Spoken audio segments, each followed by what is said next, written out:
საღამშვიდობისა პარასკევია და თქვენ ტრადიციულად გზამკვლევს უყურებთ. მე ნაზი ქობულაძე ვარ. ჯანმრთელობისა და სოციალური დაცვის მიმართულება რეგიონის და არა მხოლოდ ჩვენი რეგიონის მოსახლეობისთვის ერთ-ერთი მოთხოვნადი სფეროა. აჭარის ჯანდაცვის სამინისტროს ბიუჯეტი 2025 წელს 65 მილიონ ლარს აჭარბებს. რომელი პროექტები გრძელდება რეგიონში, სად გაიზარდა დაფინანსება და რა სთავაზობს ახალს უწყება მოსახლეობას. ჩვენ სტუმართან ერთად ვისაუბრებთ. გაგაცნობთ როგორია პროგრამებში ჩართვის კრიტერიუმები და რა გზებს უნდა მიმართოთ მათი სარგებლობისთვის.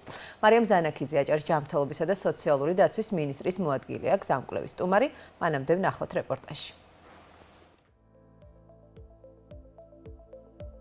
თავის ოპერაცია ჭირდება ადამიანს, რომელსაც გააჩნია აორტის სარქლის კრიტიკული სტენოზი. აორტის სარქველი მნიშვნელოვანი სტრუქტურული და ჰემოდინამიკური ანატომიური ნაწილია გულში, რომლის ასაკობრივი ან სხვა ერაიმე მიზეზით დავიწროება და პატარება შეიძლება გამოიწვიოს ადამიანის სიკვდილიც. ოპერაცია, რომელზეც ქირურგი საუბრობს, ახალი, თანამედროვე, ინოვაციური და ძვირადღირებულია. იოსებ სიხარულიძე ამბობს, რომ საქართველოში, მათ შორის აჭარაში, რამდენიმე წარმატებული ჩარევა უკვე გაკეთდა. ეს დაავადებები, როგორც წესი, ხვდება ასაკიან ადამიანებში 75 წელი და ზევით. ახალგაზრდებში, რა თქმა უნდა, მაგრამ უფრო მეტად ეს უფრო ასაკიანი ადამიანების უფრო დამახასიათებელი არის. ადამიანებს, რომელსაც გააჭრა ვერ უკეთებთ, არის მაღალი რისკები, მისი ალტერნატივა შეიქმნა თავის ოპერაცია. და ამან უამრავი ადამიანის სიცოცხლე ერთია რომ გადაარჩინა, მეორეც კიდევ გაუხანგძლива ხალისხიანი სიცოცხლე. თქვენ ახლა მეტყვით 80-82 წლის ადამიანები, ჩვენ სულ ვამბობთ, რომ ჩვენ არასოდეს არ ვთვლით ადამიანის ასაკს. ადამიანის ასაკს არ ვკურნალობთ, ჩვენ ვკურნალობთ ადამიანს. 80-82 წლის ადამიანი, ქალბატონი, შეიძლება პედაგოგი, მაგრამ არის აორტის სარქლის სტენოზი. ღია ოპერაციული ჩარევა არის რისკი. ვაკეთებთ ამ ტიპის ოპერაციას, ადამიანმა შეიძლება იცოცხლოს პლუს 15 წელიწადი კიდევ. ცოტა რამეა. ჯერჯერობით ვიწყებთ საკმაოდ ნელი ნაბიჯით, საკმაოდ დიდი სიმთხილით, მაგრამ მალე მინდა რომ აი ეს ოპერაციების ეს მეთოდოლოგიები უფრო ხელმისაწვდომი, უფრო კარგად გაწაფული იყოს, უფრო კარგად დანერგილი იყოს.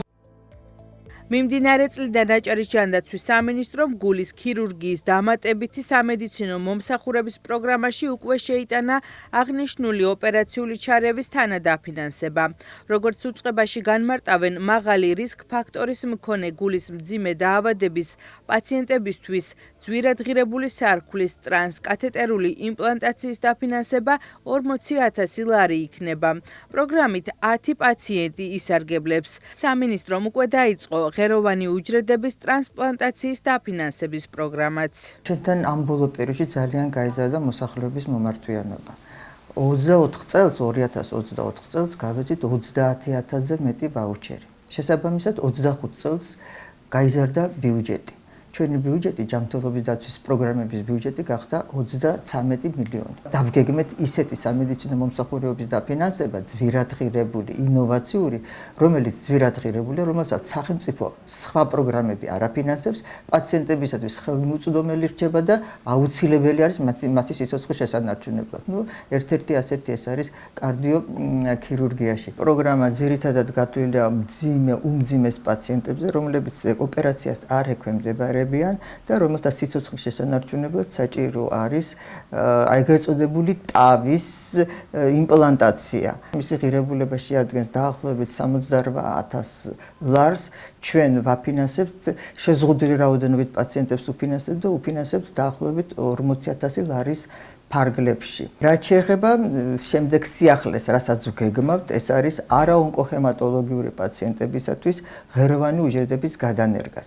ის დაავადებები, როგორიც არის მაგალითად ავტოიმუნური, მძიმე ძვალსახსროვანი სისტემის დაავადებები, კანის დაავადებები და სხვა, რომელიც საჭიროებენ ღეროვანი უჯრედების გადანერგვას, რა თქმა უნდა, ექიმის დანიშნულებით დაფინანსდება ჩვენი პროგრამით. ჯანდაცვის სამინისტრომ სოციალური დაცვის მიმართულებითაც განახორციელა ცვლილებები ქვეპროგრამებში. კერძოდ, შშმ სტატუსის მქონე მშობელთა და ორსულთა ერთჯერადი მატერიალური დახმარების პროგრამის ფარგლებში თანხა 2,000 ლარის ოდენობით გადაეცემა არა 1 წლამდე, არამედ 3 წლამდე ასაკის ბავშვის შშმ სტატუსის მქონე მშობელს. გაიზარდა ბავშვთა სარეაბილიტაციო პროგრამებში ბენეფიციერთა რაოდენობა და შესაბამისად გაზრდილი არის ბიუჯეტი შეიცვალა დაფინანსების მოცულობა გერიატრიული თავშესაფრისა და ფსიქიკური პრობლემების მქონე შშმ სტატუსის მოქალაქეთა საცხოვრისის ამ პროგრამების ბიუჯეტში 65 ლარის ნაცვლად დღიური დაფინანსების რაოდენობა 80 ლარამდე ავიდა. ასევე პროგრამაში იყო შეზღუდული შესაძლებლობის სტატუსის მქონე ორსულთა დაფინანსება. მაგრამ იქიდან გამომდინარე, რომ შეიძლება ეს ორსული ქალბატონი არ იყოს შშმ სტატუსის მქონე, მაგრამ ყავდეს მეუღლე შშმ სტატუსის მქონე, ამიტომ დაემატა ბენეფიციართა რაოდენობას ორსული, რომელსაც არ აქვს შშმ სტატუსი, მაგრამ მის მეუღლეს აქვს შეზღუდული შესაძლებლობა, აი ამ ოჯახებსაც ვეხმარებით ერთჯერადად 2000 ლარი. აჭარის ჯანმრთელობისა და სოციალური დაცვის სამინისტროს 2025 წლის ბიუჯეტი 4.245.000 ლარით გაიზარდა და 65.500.000 ლარი შეადგინა. დაბრუნდით პირდაპირ ეთერში და როგორც უკვე გითხარით, აჭარის ჯანმრთელობისა და სოციალური დაცვის მინისტრის მოადგილე მარი ზანაქიძეა ჩვენი სტუმარი. მოგესალმებით, მადლობა გადაცემაში მონაწილეობისთვის. მოგესალმებით, მადლობა მოწვევისთვის. საკმაოდ მოცულობითი ბიუჯეტი აქვს წელს სამინისტროს.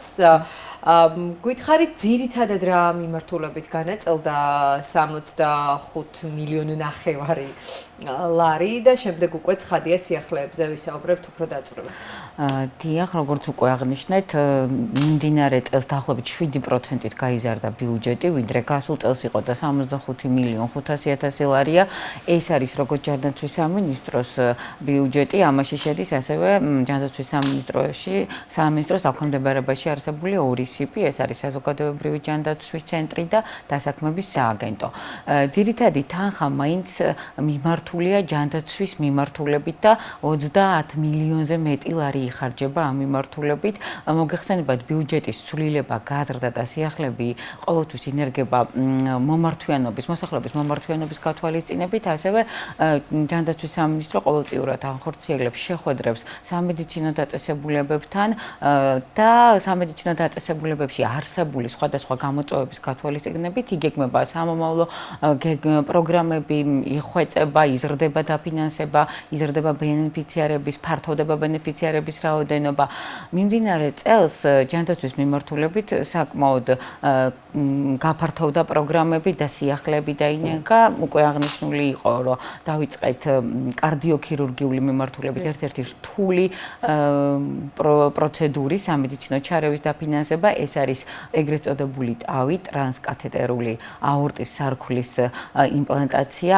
ეს არის იმ პაციენტებისთვის განკუთვნილი, ვინც უკვე ნაოპერაციევია, ან ოპერაციული ჩარევის შემთხვევაში მაღალია ლეტალური გამოსავლის რისკი. ამ შემთხვევაში სასურველია პაციენტი დავიცვათ დიდი ღია ოპერაციებისგან და ჩატარდეს ნაკლებად ინვაზიურად. ამ შემთხვევაში ერთეული შემთხვევა დაფინანსდება 40.000 ლარის ოდენობით და 15 პაციენტამდე შესაძლებელი იქნება დაფინანსდეს ის ადამიანები, ვინც აჭარაში რეგისტრირებული არიან ბოლო 2 წლის განმავლობაში. გარდა ამისა, ჯანდაცვის მიმართულებით ონკოლოგიური მიმართულება პირველად სიახლეების შესახებ მოგახსენებთ, შემდეგ უკვე არსებულ პროგრამებზეც, რაც გაგრძელდა. ონკოლოგიაში საკმაოდ ძვირადღირებული მომსახურება, მედიკამენტოზური მკურნალობა, ახალი მედიკამენტების დანერგვა, ბაზარზე შემოსვლა ძალიან დიდ ფინანსურ რისკს წარმოადგენს ონკოპაციენტებისთვის. ძირითადი დამფინანსებელი ონკოლოგიური პაციენტებისთვის, როგორც მედიკამენტების, ასევე სამედიცინო სერვისის არის საქართველოს ჯანდაცვის საყოველთაო ჯანდაცვა, მაგრამ არსებობს მედიკამენტების დიდი ნუსხა, იმუნოთერაპია, თარგეტ თერაპია, რომელიც არ ფინანსდება მხოლოდ გარკვეული დიაგნოზებისთვის, გარკვეული ჯანმრთელობის მდგომარეობის შემთხვევაში. დარჩენილი მედიკამენტები, რაც არ ფინანსდება საყოველთაო ჯანდაცვის მიერ, ფინანსდება ჩვენსგან და გასულ წელს ლიმიტი იყო 50.000 ლარი. მიმდინარე წელს პაციენტის მოთხოვნის გათვალისწინებით, რადგან ძვირადღირებული მედიკამენტებია და არ იყო საკმარისი ოპერაციების თანხა მედიკამენტების დასაფინანსებლად გაიზარდა 70,000 ლარამდე. უფრო დეტალურად რომ ვისაუბროთ ონკოპაციენტების დახმარებასთან დაკავშირებით, იმიტომ რომ თქვენ იცით რომ არ არის ჩვენთვის ეს უცხო სფერო და ისედაც მოსახლეობის მხრიდან ბევრი კითხვის ნიშანია, კონკრეტულად რა ფინანსდება, რა დახმარებას უწევს სახელმწიფო ონკოპაციენტებს, რატომ სჭირდებათ დამატებითი თქვათ ხარჯების გაღება და ასე შემდეგ. უფრო მეტი დეტალი რომ გითხრათ ამ საკითხს. პირველი ყველაზე მნიშვნელოვანი რაც არის ონკოლოგიის მიმართულებით, ეს არის სკრინინგული პროგრამები, ფართო დიდი სკრინინგული პროგრამები გვაქვს საქართველოში, თუმცა მოქალაქეების მიმართვიანობა იმ ადამიანების, ვისაც არ აქვს სიმპტომები საერთოდ, საკმაოდ დაბალია და მნიშვნელოვანია დროულად დიაგნოსტიკური ონკოლოგიური დაავადება ძალიან მაღალ პროცენტში ან სრულად განკურნებადი, ან თავიდან აგვაწილებს გართულებებს და ლეტალურ გამოსავალს. ამიტომ მნიშვნელოვანია თავიდანვე სკრინინგულ პროგრამებში ჩართვა. თუმცა ზოგჯერ უმრავლესობა მოსახლეობას აქვს შიში დიაგნოზი რო დაუდასტურდეს, ამის შემდეგ ხედავს ძალიან დიდ რისკებს, როგორც ფინანსურს, ასე კვლევების მხრივ.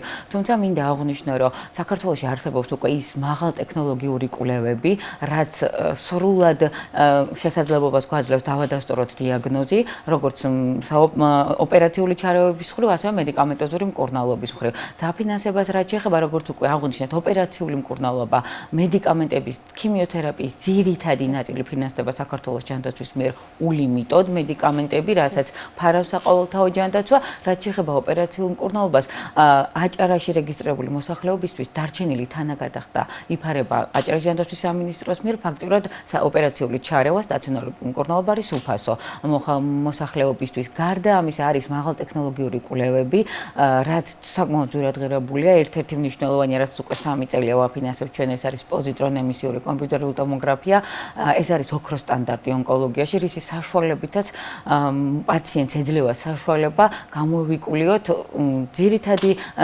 თავდაპირველი კერა ონკოლოგიური პათოლოგიის გავრცელება. ამიტომ ეს მნიშვნელოვანია და უკვე მეც საშუალებას აძლევს ექიმს მკურნალობის ტაქტიკა განსაზღვროს, შემდგომი დაიგეგმოს მკურნალობა. გარდა ამისა არის თითოეული პაციენტის მიმართ ინდივიდუალური მიდგომა, რაშიც მნიშვნელოვანია გენეტიკური მოლეკულური კვლევები. ეს არის ინდივიდუალურად თითოეული პაციენტისთვის ჩატარებული კვლევის შემდეგ შერჩევა მედიკამენტის. აი ეს კვლევა გვაძლევს საშუალებას შეურჩიოთ ამ სიმსივნეს ამ პაციენტს 7,000 ლარამდე ჯდება ეს მკურნალობა და ამიტომ აი კონკრეტულად ამ ადამიანისთვის ამ ონკოლოგიურ პათოლოგიისთვის შერჩეული მედიკამენტი დამერწმუნებით ინდივიდუალურად ძალიან მნიშვნელოვანია და გაცილებით უკეთეს შედეგს გვაძლევს. ასევე ამავე პროგრამით ჩვენთან ფინანსდება სარძევე ჯირკვლის დაავადების მქონე ქალბატონებისთვის ჰერცეპტინი პერჯეტა, ფესგო, ეს არის ჰორმონდამოკიდებული სიმსივნეები.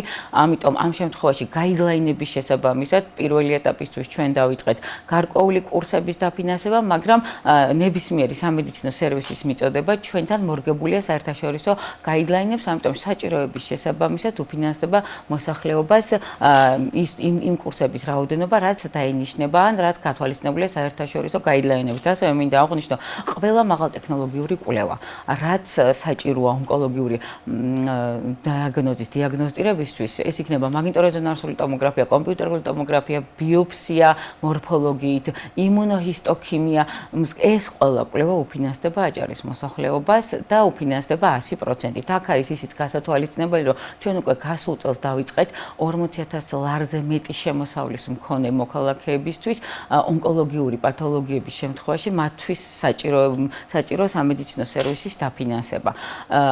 აქვე მინდა გავაგრძელო, წელს უკვე გაფართოვდა 40,000 ლარზე მეტი შემოსავლის მქონე მოსახლეობის დაფინანსების სპექტრი და ამავე შემოსავლის მქონე მოსახლეობა მიიღებს კარდიოქირურგიული სერვისების მომსახურებაში თანადაფინანსებას ან დაფინანსებას, ასევე ინდივიდუალური სამედიცინო პროგრამით დაფინანსდება ესა თუ ის მომსახურება. ინდივიდუალურ სამედიცინო დახმარების პროგრამაზე მინდა რომ მეტი მითხრათ, იმიტომ რომ ეს არის ყველაზე მსხვილი პროგრამა, ეს არის კომისიურად მიმდინარე პროგრამა, ამიტომ აქ თითოეული შემთხვევა განიხილება ინდივიდუალურად. შეიძლება რომელიმე კონკრეტული სამედიცინო სერვისი არ ფინანსდებოდეს არც ერთი სახელმწიფო პროგრამით, მაგრამ ინდივიდუალური კომისიის განხილვის შემდეგ, თუ კი ეს სიცოცხლის რისკთან არის დაკავშირებული და მაღალი რისკის დაავადებასთან არის დაკავშირებული, შესაძლებელია რომ დაფინანსდეს. ეს არის ფართო პროგრამა, სადაც ფინანსდება უკვე წლებია და საკმაოდ ეფექტურად ფსორიაზული ართრიტი, ბეხტარების დაავადება, მედიკამენტოზური მკურნალობა. აქ ეტაპობრივად შეიცვალა ის, რომ გაფართოვდა ბენეფიციარების რაოდენობა და გაიზარდა ჯანდაცვის სამინისტროს მიერ დაფინანსების წილი. ფაქტობრივად 100% თუ ფინანსდება ყველა მოსახლეს მედიკამენტოზური მკურნალობა, რომელი დაავადებებიც არის ქრონიკული და მუდმივად ჭირდებათ ეს მედიკამენტი. ასევე არის გაფანტული სკლეროზი, რომელსაც წლებია უკვე ფინანსებთ და ამით სიცოცხლეს უნარჩუნებთ მოსახლეობას. ამავე პროგრამაში წელს დავიწყეთ უკვე არაონკოლოგიური დაავადებების მქონე პაციენტებში ღეროვანი უჯრედების გადანერგვა. ეს არის ინოვაციური მეთოდი, სხვათა შორის სახსროვანი პათოლოგიების, გენეტიკური დაავადებების დროს, კანის ატიპიური დაავადებების დროს საკმაოდ ეფექტურია და უკვე ფართოდ გავრცელებულია მსოფლიოში ღეროვანი უჯრედების გადანერგვა, რაც საკმაოდ მაღალ ეფექტურია. ამავე პროგრამით ჩვენ ვაფინანსებთ გადანერგვებს, ეს არის ონკოჰემატოლოგიური პაციენტებში ძვლის ტვინის ტრანსპლანტაცია, მოგეხსენებათ ფინანსდება როგორც საქართველოში, ასევე უცხოეთში, ვაფინანსებთ გულის ტრანსპლანტაციას და წელს უკვე დავიწყეთ ფილტვის ტრანსპლანტაცია, რომელიც დაფინანსდება 250,000 ლარის ოდენობით, ესეც პაციენტის მომართვიანობის საფუძველზე გადავწყვეტეთ ამ მიმართულების დაფინანსება, რადგან სასიცოცხლოდ მნიშვნელოვანია ეს გადანერგვა პაციენტის სიცოცხლის გახანგრძლივებისთვის. ინდივიდუალური სამედიცინო დახმარების პროგრამით ფინანსდება ყველა ის სერვისი, რაც არ იფარება სხვა სახელმწიფო პროგრამებს და ის მომსახურებები, მაგალითად ოპერაციული ჩარევა, თუნდაც 40,000 ლარზე მეტი შემოსავლის მქონე პაციენტებისთვის, რომელიც სიცოცხლის მაღალ რისკს. ქალბატონ მარი, სწორედ ამ პროგრამაზე მინდა რომ შევჩერდეთ, იმიტომ რომ მოსახლეობის ნაწილი პირობითად თუნდაც სოციალურ ქსელში ან სხვაგან სადაც ხელმისაწვდომია რომ ჯანდაცვის სამინისტროს პროგრამის გაისმას, ჩამონათვალში ნახავს თავის ანამნეზს და შესაძლოა ჩათვალოს რომ მას არ ეკუთვნის არანაირი დაფინანსება. მეტი დეტალი რომ განვმარტოთ, კრიტერიუმები როგორია ამ პროგრამაში ჩართვის, ანუ როგორ უნდა მიმართონ, ვის უნდა მიმართონ, ვინ დააკვალიანებს პირველ რიგში, რამდენად შესაძლებელია რომ ჩაერთოს ამ პროგრამაში და მიიღოს დაფინანსება. ინდივიდუალური სამედიცინო დახმარების პროგრამას საკმაოდ ფართო ჩამონათვალი აქვს ბენეფიციარების. აქ არის როგორც სოციალური 200,000-მდე სოციალური ქულის მქონე მოქალაქეები, ასევე ვეტერანები, შეზღუდული შესაძლებლობის სტატუსის მქონე პირები და მინდა აღვნიშნო, აჭარის ჯანდაცვის სამინისტროს ყველა პროგრამის მოსარგებლია შეზღუდული შესაძლებლობის მქონე პირები, მრავალშვილიანი ოჯახები და ძალიან ფართო ჩამონათვალია ბენეფიციარების. ამ ბენეფიციარების ჩამონათვალის შესახებ ინფორმაცია აქვს როგორც სტაციონარებს, სადაც სამედიცინო სერვისი უნდა მიიღოს მოქალაქემ, ასევე ოჯახის ექიმებს, ვინც აწვდის ინფორმაციას მოსახლეობას. გარდა ამისა, ჩვენ Facebook გვერდზე, სოციალურ ქსელში ძალიან აქტიურად დევს ეს ინფორმაცია, არის ცხელი ხაზი, სადაც აქტიურად შემოდის ზარები და ინფორმაცია მოქალაქეს თავისი სერვისის შესახებ რაისი მიღება შეუძლია მიიღოს შეიძლება როგორც სოციალურ ქსელიდან, ასევე თავისი პირადი ექიმის საშუალებით.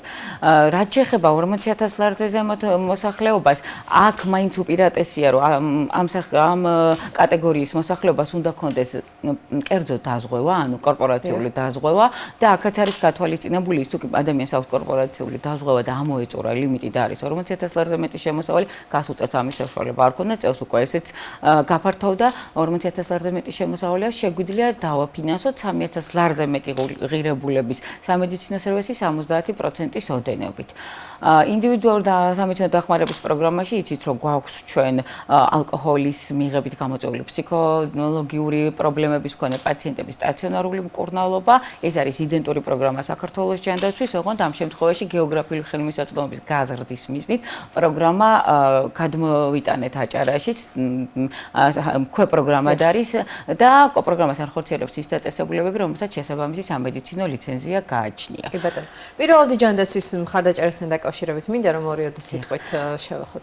პირველად ჯანდაცვა მოგეხსენებათ, ეს არის ერთ-ერთი მთავარი რგოლი სამედიცინო სფეროში, ეს არის ის ნაწილი, რომლის სწორი გამართული მუშაობის საშუალებით შესაძლებელია სტაციონარული ნაწილი, ჰოსპიტალური ნაწილი განიტვირთოს და ძალიან ბევრი პათოლოგია, დაავადება ადრეულ სტადიაზე დიაგნოსტირება მოხდეს, არ არის აუცილებელი ონკოლოგია იყოს, სხვა დაავადებაც და პაციენტს სანამ სტაციონარული მკურნალობა დაჭირდეს, პირველადი ჯანდაცვის რგოლის საშუალებით დიაგნოსტირების შემდეგ დავიწყოთ მკურნალობა.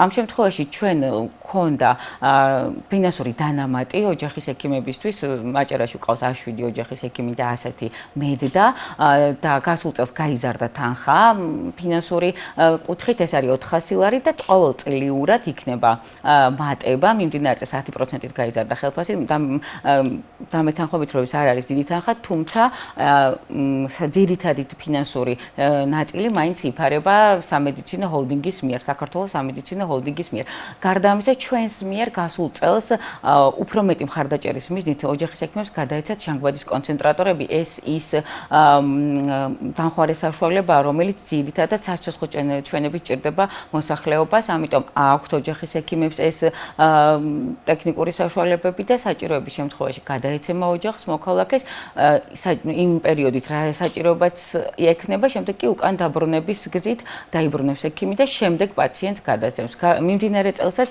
უკვე გამოცხადდა ტენდერი და განახლდება ეს ბაზა გადაეცემათ კიდევ ერთხელ იმიტომ რომ ძალიან აქტიურად მოხმარებადია შანგბადის კონცენტრატორი და ოჯახის ექიმებიც კიდევ უფრო მეტი მჭიდრო კავშირი აქვს მოსახლეობასთან და თავის პაციენტებთან სოციალური დაცვის პროგრამებზე რომ გადავიდეთ ამ მიმართულებითაც გააქვთ სიახლეები მიმდინარე წელს იგივე სტატუსის მქონე მშობელთა და ორსულთა მატერიალური დახმარება ჯანდაცვის კონცენტრატორებზე უკვე ვისაუბრეთ გვითხარით უფრო მეტი ბენეფიციარებზე კრიტერიუმებზე დაფინანსებაზე და რა სახის დახმარებას თავაზობთ სოციალური მიმართულებით რამოდენიმე მიმართულებად იყოფა თვითონ დაფინანსება ეს არის როგორც უკვე აღნიშნეთ დამხმარე საშუალებები გარდა კონცენტრატორებისა საცხოვრისები რეაბილიტაცია აბილიტაციის პროგრამები და მატერიალური დახმარების პროგრამა რომელიც გასულ წელს გაფართოვდა და წელს კიდევ უფრო მეტად გაფართოვდა ამ კუთხით მინდა აღვნიშნო მიმდინარე წელს იმ ოჯახებს სადაც არის მშობლებთაგან შეშმობილი ან მამა ან დედა და ყავთ 3 წლამდე შვილი ერთჯერადად 2000 ლარის მატერიალური დახმარების სახით გამოიყოფათ 3 წლამდე სანამ ბავშვი ეყოლებათ 3 წლის ასევე ორსული ქალბატონები შეზღუდული შეძლობის სტატუსის მქონე ორსული ქალბატონები მიიღებენ 2000 ლარს მატერიალური დახმარების პროგრამაში გასულ წელს საკმაოდ დიდი ცვლილება შევიდა ეს არის აგვისტოს ომის მონაწილეები და აფხაზეთის ომში აგვისტოს ომი აფხაზეთი და ავღანეთის მისიაში მონაწილეები ოჯახებისთვის ეს არის 37 ოჯახი 10000 ლარი არის წელიწადში ერთხელ ხოლო მარტში თითოეული ოჯახის ქალბატონს 59 ქალბატონია გადაეცემა 5000 ლარი ასევე გაიზარდა ტყუპებისთვის გამოყოფილი მატერიალური დახმარება ნაცვლად 1000 ლარის არის 1500 ლარი ხოლო 100 წელს მიღწეული მოხუცებისთვის 1000 ლარისა გაიზარდა 1500 ლარამდე რაც შეეხება საცხოვრისებს საცხოვრისებით საკმაოდ სერიოზული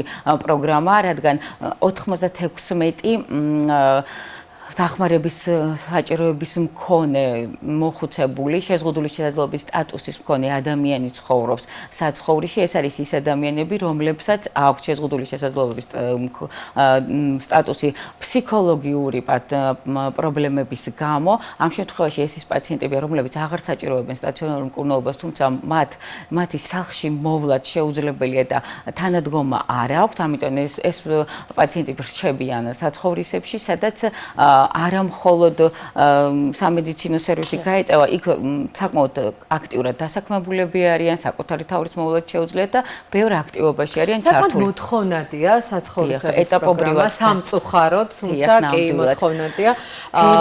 რამდენად ხშირად ხდება, თქვათ, გაქვთ თუ ყავთ თუ არა მომლოდინე ბენეფიციარები და ამ მიმართულებით რა გეკნები აქვს? იმიტომ რომ იყო მომლოდინე ბენეფიციარები, გასულ წელს 24 ადგილი დაემატა შეზღუდული შესაძლებლობის სტატუსის მქონე საცხოვრის და ეტაპობრივად გაიზარდა გერიატრიული ასაკის მქონე მოხუცებულებისთვისაც საცხოვრისი და შესაბამისად გაიზარდა თანხა ერთეულის შემთხვევის 65 ლარის ნაცვლად არის 80 ლარი. ასევე გვაქვს ჩვენ თავშესაფარი, ეს არის ძალადობა განცდილი მარტოხელა დედები თვის თავშესაფარი, რომლებსაც ყავთ 10 წლამდე, თუნდაც 1-10 წლამდე ბავშვი, ესეც ძალიან მნიშვნელოვანი პროგრამაა.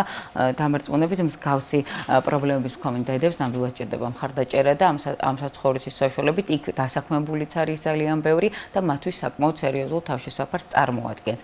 დამხმარე საშუალებებს რაც შეეხება, ეს არის სპეციფიური საწოლები, ამწეები, შეზღუდული შესაძლებლობის სტატუსის მქონე პირებს, რაც ჭირდებათ დამხმარე საშუალებებად, მაქსიმალურად ვცდილობთ შეუსოთ და ეს ფინანსური რისკი გადაუფაროთ.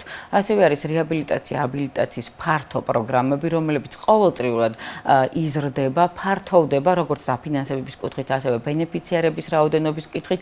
აქ, რა თქმა უნდა, ჩვენ ვფარავთ მუნიციპალიტეტების ბავშვების ფართო სპექტრს, ძირითადად ამავე პროგრამებით სარგებლობს ბათუმში რეგისტრირებული მოსახლეობა, მერიის, ქალაქ ბათუმის მერიის ჯანდაცვის პროგრამები. ქალწენ მარი, დასასრულისკენ რომ წავიდეთ, ჩვენ უფრო ვრცლად საზოგადოებრივი ჯანდაცვის და დასაქმების მიმართულებაზე უკვე საქმე უწყებოების წარმომადგენლებთან ცალკე გადაცემებში ვისაუბრებთ, თუმცა რამდენიმე სიტყვით აუცილებლად უნდა შევეხოთ ამ მიმართულებით განხორციელებულ ცვლილებებს ბიუჯეტის ნაწილში რომ გითხრათ, ჯერ საზოგადოებრივი ჯანდაცვა ცხადია და შემდეგ უკვე დასაქმების ხელშეწყობა. მიმდინარე წლისთვის საზოგადოებრივი ჯანდაცვის ბიუჯეტი დაახლოებით 4 მილიონი ლარი იქნება. აქაც გვაქვს სიახლე, დაიწყება ახალი პროგრამა, ეს არის ცელიაკიის სკრინინგული პროგრამა. გავრცელებულია მთელი ქვეყნის მასშტაბით და მთელი მსოფლიოს მასშტაბით გლუტენის აუტანლობა, ეს საკმაოდ ცნობილი ფრაზა, ეს არის ცელიაკიის დიაგნოსტირებისთვის აუცილებელი მაჩვენებელი, ამიტომ ამ პროგრამის განხორციელება დაიწყო აჭარის საზოგადოებრივი ჯანდაცვამ, ასევე ოსტეოპოროზის სკრინინგული პროგრამა, ეს არის უფრო ასაკობრივ ჯგუფში დროული დიაგნოსტირება ოსტეოპოროზისა და გაგრძელდება გენეტიკური კვლევები, რაც დაწყებული იყო გასულ წელს, ასევე ორსულთა სკოლა, გაგრძელდება ტყუის კვლევა ორსულებში, მენჯბარძაყის დისპლაზია, ბრონხული ასთმა, ყველა გასული წლის პროგრამები აქტიურად გაგრძელდება, ასევე იცით რომ აჭარის საზოგადოებრივი ჯანდაცვა ძალიან აქტიურად ჩართულია და ძირითადი მიმართულება არის ვაქცინაცია და საქართველოს მასშტაბით ერთ-ერთი წამყვანი ის არის დაწესებულება, სადაც მაქსიმალური მოცვალა ვაქცინაციის, როგორც გეგმიური, ასევე მიმდინარე გრიპის ვაქცინაცია. რაც შეეხება დასაქმების სააგენტოს, საკმაოდ ფართოდ გაშლილია ეს მიმართულება, ყოველწლიურად სიახლეები იგეგმება. გასულ წელს ფაქტიურად დასაქმდა დასაქმების სააგენტოს მიერ 1374 მოქალაქე, მათ შორის 700-ზე მეტი მუდმივად, ეს იყო 25% გაიზარდა ვიდრე 23-ში. წელს პროფესიული გადამზადების კურსები დაემატა დასაქმების მიმართულებას, რაც ძალიან მნიშვნელოვანია, ეს არის ბიზნეს სექტორთან შეთანხმებით და ბიზნეს სექტორის მოთხოვნებით გათვალისწინებული მიმართულებები და ამ მოთხოვნადი მიმართულებების კუთხით ხდება გადამზადება მოქალაქეების. და აუცილებლად ისინი ჩვენს ეთერში მოვლენ და უფრო დეტალურად ისაუბრებენ ამის შესახებ. მადლობა გადაცემაში მონაწილეობისთვის. მარიამ ზანაქიძე, აჭარის ჯანმრთელობისა და სოციალური დაცვის მინისტრის მოადგილე იყო ჩვენი სტუმარი. ჩვენ ერთმანეთს მომდევნო პარასკევს შევხვდებით. ნახვამდის.